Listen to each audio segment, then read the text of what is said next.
충격량에 대한 이야기를 조금 이어서 가겠습니다. 우리 일상생활에서 충격량을 가기 전에 우리가 충격량이라는 거는 계속 다시 이야기하지만 충격량이라는 거는요, 외부에서 어떤 힘을 줘서 일정한 시간 동안 가했을 때 받는 충격의 양을 의미를 합니다. 그리고 이 충격의 양이 곧 운동량의 변화량이라고 이야기를 하고 있죠.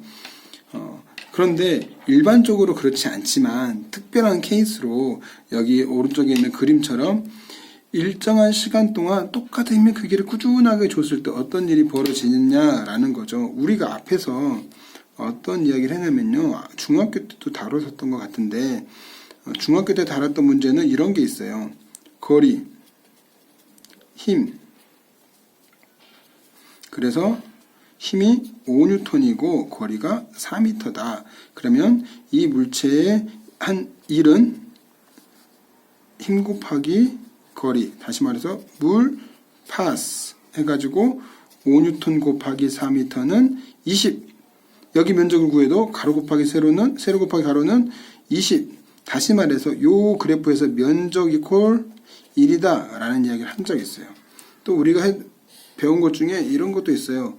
시간에 따라서 속도가 있는데 속도가 일정하게 이렇게 가는 경우에는요, 일정하게 4m/s로 가고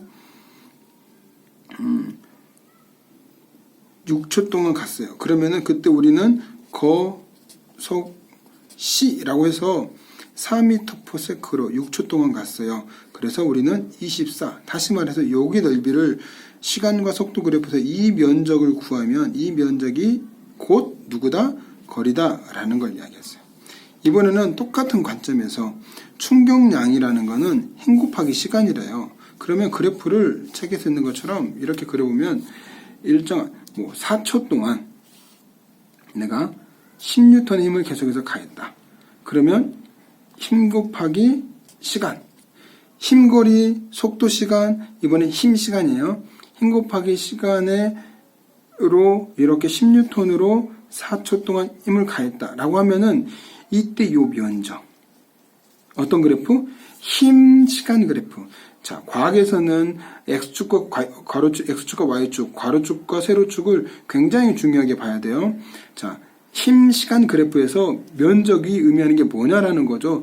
가로 세로 곱해봐 10 곱하기 시간이잖아. 곧 이게 충격량이라는 걸 알 수가 있다라는 거예요. 이렇게 단순한 경우에는 일정한 힘을 줘가지고 일정한 시간 동안 준 경우에는 쉽죠. 하지만 보통 일반적인 충돌은요, 두 공이 충돌하면은 공 두 개가 이렇게 충돌할 때, 아니 야구 배트로 날아오는 공을 딱 충돌하는 그 순간은요, 아주 짧은 순간에 이렇게 변해요. 짧은 시간 동안 힘이 처음에 살짝 닿는 동안에는 힘이 약해요. 겨우 닿는 순간은. 근데 점점 세지고 이 힘에 의해서 얘가 반발력을 받아서 튕겨져 나가겠지. 그러면은 그 정점이 되는 순간이 있고 그 이후로는 또 다시 반발이 돼서 튕겨져 나가는 사이에는 받는 힘이 점점 약해지는 거야. 다시 말해서 어떤 물체가 충격을 받을 때 이 힘은 보편적으로는 이런 그래프를 그려요. 그럼 이때 어떻게 구할 거야? 계산하기 힘들지. 물론 우리가 나중에 적분을 배워서 계산할 수도 있겠지만, 그러나 계산할 수는 없지만 우리가 아는 거는 이 면적이 뭘 의미한다? 이 면적이 이퀄 충격량이다 라는 거죠. 충격량이라고 양이라고 하고, 그때 이 힘, 가해진 힘, 힘이 변화되는 힘 있죠? 충격량을 주는 이 힘 있죠? 이거를 우리가 충격력이라는 말로 쓰는데, 어떤 피해를 올 때 누가 중요하냐면 사실은 이 피크치의 충격력의 맥시멈치, 요게 얼마가 크냐가 되게 굉장히 중요합니다. 어떤 경우에는요, 이걸 알루미늄 배터리 쓸 때는 짧은 순간에 충돌하거든요.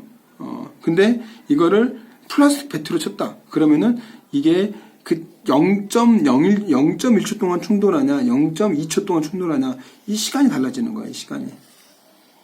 그럴 때는 똑같은 시간 동안 똑같은 시간이 아니라 서로 다른 시간 동안 충돌하는데 똑같은 양이 충돌해야 돼. 그럼 이 면적이 이 면적이 두 면적이 같다라는 거지. 하지만 그 데미지는 달라요.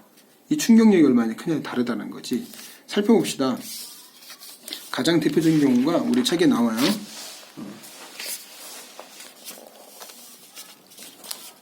이렇게 계란을 떨어뜨리고 있어. 계란을. 그냥 맨 접시에 떨어뜨릴 때와 푹신한 방석에 떨어뜨릴 때 어떤 차이야? 똑같은 속도로 떨어졌어. 같은 속도에 그냥 멈췄어. 다시 말해서 운동량의 변화량이 같아. 여기에서는 같은 높이에서 떨어진 두 달걀은 모두 정지함으로 라고 했는데 선생님은 이거를 조금 바꿔서 표현해 볼게요. 어떻게? 같은 높이에서 떨어졌기 때문에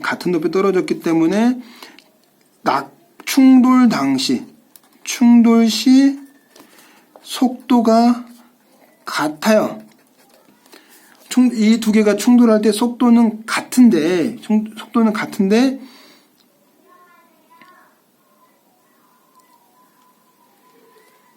두 개 다 정지한다라는 거야. 같은 속도로 와서 둘 다 정지를 해. 다시 말해서 여기서 달걀도 MV이고 여기서 달걀도 MV로 와서 얘네들이 충돌하면 어떻게 변해? M은 그대로 있겠지만 뭐 깨져서 퍼져 있겠지만 속도가 0이 된다라는 거야. 둘 다 속도의 변화량이 같다는 같은 속도에서 0으로 운동량이 변화량이 같다라는 이야기입니다. 그러면 그 말은 무슨 말이야? 운동량이 변화량이 같다? 즉 운동량이 변화량이 같다라는 요 말은 무슨 말이냐면은 충격량이 같다라는 이야기죠. 다시 말해 힘 시간 그래프에서 이 면적이 같다라는 거예요. 이 S1과 S2가 같다라는 얘기가 그런 얘기야. 그러나 누가 데미지가 커? 접시에 떨어진 경우가 짧은 시간 동안 충돌하기 때문에 이 충돌하는 그 시간이 충돌하는 맥시멈 충격력이 훨씬 커서 훨씬 큰 충격을 받게 됩니다. 양은 같지만 데미지는 더 크다라는 거죠. 그래서 운동량의 변화량은 충격량이고 두 개의 운동량 변화량은 같고 충격량도 같지만 딱딱한 바닥에 떨어진 접시에 떨어진 충돌 시간이 훨씬 짧기 때문에 그 순간적인 충격력은 훨씬 커서 평균적인 힘이 커서 더 큰 피해를 받을 수 있다라는 걸 우리가 알 수 있습니다. 그러면 어떻게 하면 충격력을 줄일 수 있을까요? 여기 다른 말로 우리 충격력이라고 할 수 있겠죠? 충격력. 잘 안 보이나? 올라가겠습니다. 어떻게 하면 줄일 수 있을까요? 어떻게 하면 줄일 수 있을까요?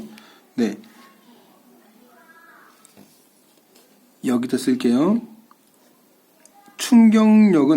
충격량은 임팩트 I라고요. 그래서 힘 곱하기 시간에 임팩트는 FT라고 하는데 어떻게 하면 이 힘을 줄이냐는 거예요. 시간을 길게 하면 갖는 거야. 즉 완충작용하는 스프링이나 조금 떨어질 때 충돌할 때 긴 시간 동안 충돌할 수 있게 한다는 거지. 충돌할 때 힘을 받는 시간을 길게 해준다라는 거지. 그래야지 충격력이 줄어든다라는 거예요. 충격의 양, 운동량의 변화량은 같아요. 운동량의 변화량은 같겠지만 두 충돌 사이에서 더 힘이 충격력이 적기 때문에 데미지가 적어요. 그래서 포수가 글러브를 받을 때 앞으로 쫙 버티고 받는 것보다 뒤로 살짝 빼주면서 받는 이런 경우가 또 글러브 안에다가 장갑을 덧대가지고 충돌하는 시간을 좀 푹신푹신하게 해준다라는 거죠. 번지점프도 고무줄이 아니야. 그냥 줄이야. 떨어지면 죽어. 어차피 허리가 부러지기 왜 마찬가지야. 하지만 머리로 오는 충돌이 허리로 오는 이 차이밖에 없지만 이게 고무줄일 때는 긴 시간 충돌하는 시간이 길어지기 때문에 안전한 거예요. 착지할 때 덜컥 떨어지기보다 무릎을 굽히면서 충돌하는 시간을 늘려주는 거죠. 이 시간을 길어지는 게 제일 중요하다는 거죠. 다시 봅니다. 임팩트를 크게 주려면 충격량을 많이 주려면 힘을 늘리거나 시간을 늘리면 돼요. 하지만 같은 충격량일 때 이게 받는 충격력, 이 데미지를 최소화시키려면 시간을 길게 해주면 된다는 겁니다. 그래서 우리가 일상에서 볼 수 있는 대부분의 이런 장치들이 결국에는 안전띠라든가 범퍼라든가 보호 장비, 헬멧 이런 것들이 대부분 다 충돌하는 시간을 길게 해주는 거라는 걸 우리가 알 수가 있어요. 실제로 그 호나우도가 맨유에 있을 때 얘가 스포츠카를 좋아하는 스포츠카 광이잖아. 수집하고 있죠. 타고 가다가 어떤 터널에서 맨체스터 어떤 터널에서 사고가 났어요. 그래서 차가 폐차를 했어. 근데 호나우도는 그 주에 경기에 뛰었어. 내가 기억에 그 주에 뛰었어. 박지성 있을 때라 내가 기억이 나요. 어떻게 되느냐? 이 범퍼가 짜그러지는 거야. 여기가 충분히 짜그러지면서 충격을 흡수한다. 다시 말해서 충돌 시간을 길게 해서 충격력을 작게 만들어준다라는 거지. 그런 것들이 바로 우리가 이 INFT, 충격량이 같을 때 충격력과 시간을 어떻게 조정해서 받는 피해를 줄이느냐라는 걸, 어떻게 우리가 안전을 지키느냐라는 걸 우리가 생각해 볼 수가 있습니다.